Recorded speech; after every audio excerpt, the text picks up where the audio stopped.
Hello guys, welcome to my accountancy class.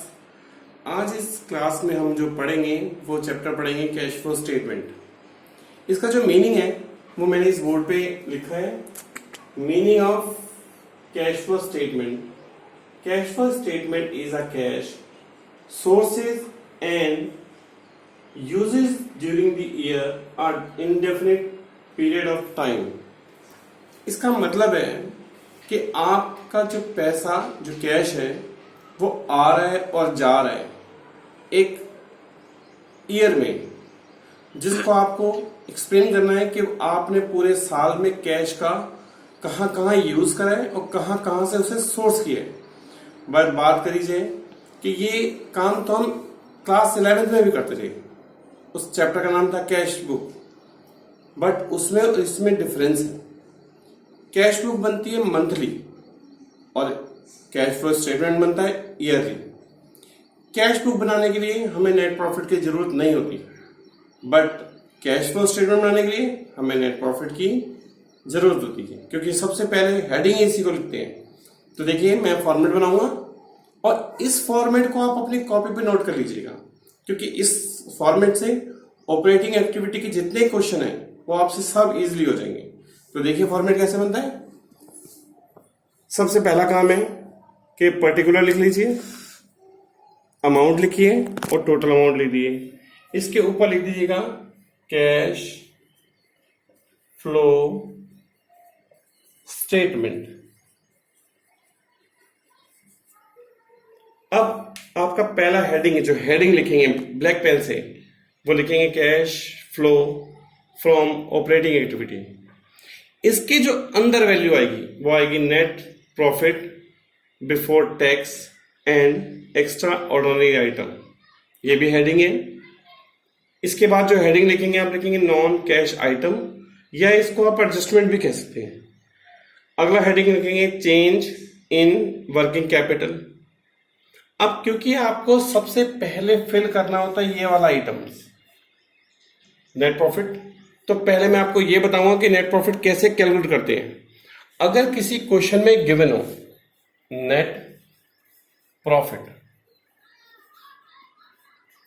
तो बिल्कुल ठीक है, आपको कुछ भी करने की जरूरत नहीं। बट किसी किसी क्वेश्चन में ये ना दिया हो तो आप लिखेंगे profit and loss account appropriation का जो डिफरेंस है उसमें ऐड करेंगे जर्नल रिजर्व। सपोज कि हमें पीएल अकाउंट ना दिया तो आप सिर्फ जनरल रिजर्व को ही यूज करके नेट प्रॉफिट निकाल देंगे। सपोज आप पे जनरल रिजर्व भी नहीं दिया, मैं तो पहले कह रहा हूं कि नेट प्रॉफिट गिवन होगा, बट अगर ये गिवन ना हो तो आपको प्रॉफिट एंड लॉस और जनरल रिजर्व इन दोनों के डिफरेंस को जोड़ लेना है।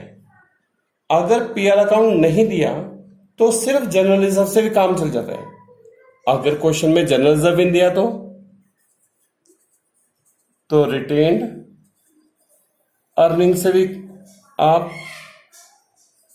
क्वेश्चन सॉल्व कर सकते हैं।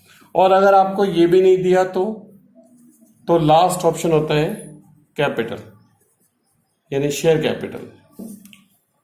आप शेयर कैपिटल लिख सकते हैं। आपको ये यूज करते समय ध्यान रखना है कि इन सब में जो ऐड होता है वो होता है प्रोविजन फॉर टैक्स। वो इसमें भी जुड़ेगा, इसमें भी जुड़ेगा, इसमें भी जुड़ेगा और इसमें भी जुड़ेगा। यानी प्रोविजन फॉर टैक्स यहां भी जुड़ता है, इसमें भी जुड़ता है, इसमें जुड़ेगा और इसमें भी जुड़ेगा। आप इसमें से कोई भी ऑप्शन लेंगे तो ऐड जुड़ेगा। डिविडेंड, बुक्स में बहुत सारे डिविडेंड होते हैं, प्रपोज डिविडेंड, इंटरिम डिविडेंड। तो डिविडेंड कोई भी हो वो इसमें ऐड हो जाएगा, इसमें भी ऐड हो जाएगा, इसमें भी ऐड हो जाएगा और इसमें भी ऐड हो जाएगा। अगर आप इसका टोटल कर लेंगे तो ये बन जाएगा नेट प्रॉफिट। पर मैं फिर आपसे बोल रहा हूं कि ये पहला ऑप्शन यही है कि आप ये ढूंढें, ये दूसरा ऑप्शन है, ये तीसरा ऑप्शन है, ये चौथा ऑप्शन है। जब चारों ऑप्शन ना दिया हो तो ये पांचवा ऑप्शन यूज होता है। आप इसको यहां फिल कर लेंगे। क्लियर? नॉन कैश आइटम में वो आइटम लिखने हैं जिनसे कैश ना आए ना जाए, जैसे कि डेप्रिसिएशन,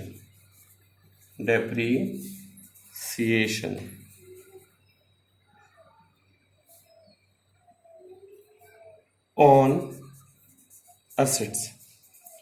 कोई भी एसेट्स पे आप अगर डेप्रिसिएशन लगाएंगे तो वो यहां पे प्लस हो जाएगा। Loss on sale of assets. अगर कोई भी एसेट सेल करने पे अगर लॉस होता है तो आप इसे प्लस करेंगे क्योंकि वो नॉन कैश आइटम है। Discount on issue of debenture. अगर डिवेंचर इशू करते समय कोई भी डिस्काउंट दी जाती तो वो भी ऐड हो जाती है। इसके बाद ऐड होता है लॉस भी ऐड हो गया, डिस्काउंट भी देगी, गुडविल, रिटर्न ऑफ। अगर आपकी कोई असेट्स या आपकी रेपुटेशन की वैल्यू डाउन हो रही है इट मीन्स आपको लॉस हो रहा है। इसके बाद और भी ऐड होता है जैसे प्रोविजन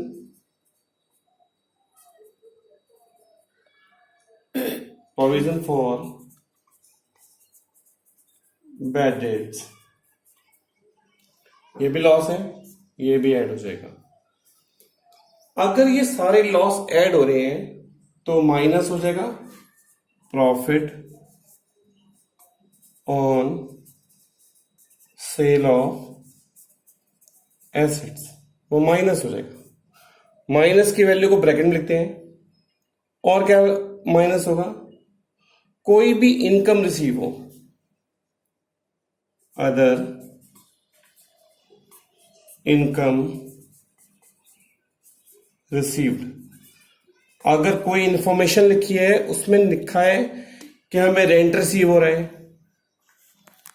या कमीशन रिसीव हो रहा है, या इंटरेस्ट रिसीव हो रहा है, तो आप यहां लिखेंगे माइनस में। Interest on debenture, interest on debenture या लोन, वो भी प्लस होगा। आपने देखा मैंने वो इंफॉर्मेशन लिखी है जिनसे कैश आए ना और जाए ना, तो वो से कहते हैं नॉन कैश आइटम। और ये क्या होती है? प्रॉफिट, वो माइनस होती है। इस हेडिंग में लिखेंगे वर्किंग कैपिटल। मैं कभी कभी जब पढ़ा रहा होता तो मैं लिख देता हूं करंट एसेट्स और करंट लायबिलिटीज। अगर वर्किंग कैपिटल निकालनी हो तो current asset minus current liability equal to working capital होती है। तो करंट एसेट्स करंट लायबिलिटी इसी हेडिंग में आएंगी। पर आएंगी कैसे? अगर इंक्रीज हो रही है, इंक्रीज इन करंट एसेट्स। आप समझ सकते हैं, अगर एसेट बढ़ती हैं तो पैसे जाते हैं। जब कैश जाए तो माइनस में और कैश आए तो प्लस में। अगर एसेट डिक्रीज हो रही है, डिक्रीज इन करंट एसेट्स। अब हमारी एसेट्स कम हो रही हैं। अगर हमारी एसेट कम हो रही है इसका मतलब हम एसेट बेच रहे हैं और हमारे पास पैसा आ रहा है, तो प्लस में। ये तो करंट एसेट्स हो गई। अब करंट लायबिलिटीज ये लिखिए हमने, तो इंक्रीज इन करंट लायबिलिटीज। अगर लायबिलिटी इंक्रीज हो रही है तो हम लोगों से पैसा ले रहे होंगे तो हमारे पास पैसा आएगा प्लस में। और अगर यही लायबिलिटीज डिक्रीज हो रही है, डिक्रीज इन करंट लायबिलिटीज, अगर लायबिलिटीज कम हो रही हैं तो पैसा जा रहा है क्योंकि हम पेमेंट कर रहे हैं। सबसे लास्ट में एक चीज जरूर लिखना चाहिए, इनकम टैक्स पेड, ये माइनस का होता है और इन सब का टोटल करके आप इस वाले कॉलम में लिखेंगे, इसका नाम होगा नेट। नेट के आगे आप पूरी लाइन उतार दें वाली, ये पूरी लाइन लिखिए ना, ये पूरी लाइन यहाँ कॉपी हो जाएगी, net cash flow from operating activity.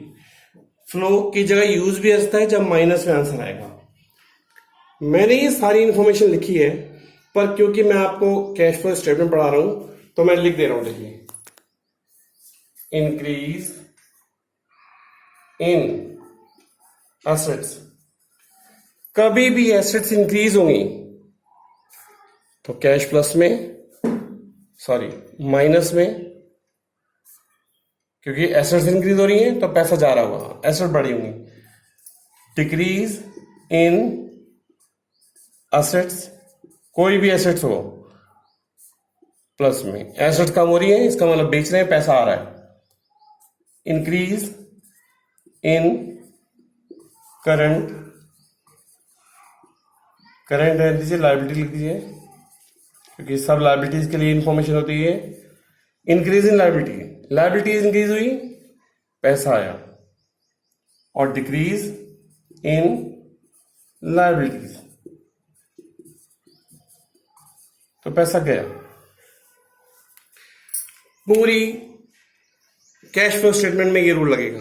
और क्या रूल लगेगा? जिस ट्रांजैक्शन से पैसा ना आए ना जाए वो लिखेंगे हम नॉन कैश आइटम में। ये पूरा फॉर्मेट जो बनाया है वो मैंने बनाया है ऑपरेटिंग एक्टिविटी का। अगली वीडियो में मैं इसी फॉर्मेट से आपको क्वेश्चन करना समझाऊंगा।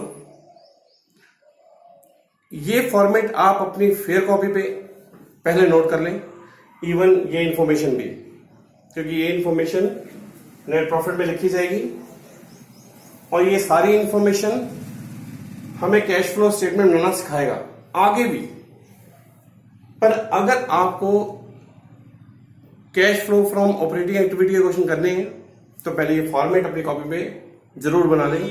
मैं अपनी अगली वीडियो में आपको इसी फॉर्मेट से क्वेश्चन करना सिखाऊंगा।